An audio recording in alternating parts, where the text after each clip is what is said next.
নমস্কার। এখন আপনার আশেপাশে কে আছে? কেউ নেই তো? আপনি কি একা?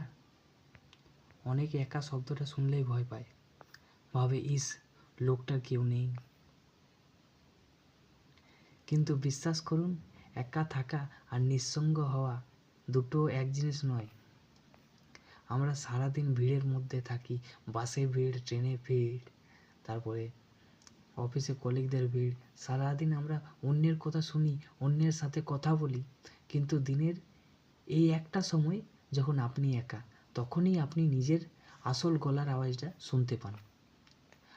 আজকাল আমরা একা হতেই ভয় পাই।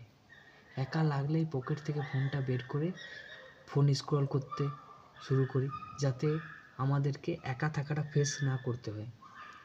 আমরা ভাবি একা থাকা মানে আমরা দুর্বল, অজনপ্রিয়। কিন্তু আমার কি মনে হয় জানেন, যে মানুষটা নিজের সঙ্গে এনজয় করতে পারে, তার আসলে কাউকে দরকার হয় না। একা থাকা মানে লোনার হওয়া নয়, একা থাকা মানে নিজের বেস্ট ফ্রেন্ড হওয়া।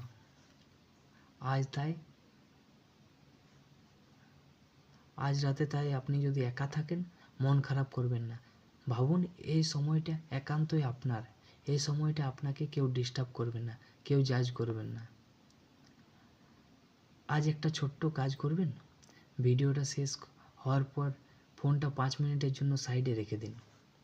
শুধু নিজের সাথে চুপ করে বসে থাকুন। দেখুন তো নিজেকে কেমন লাগে। কমেন্টে জানাবেন,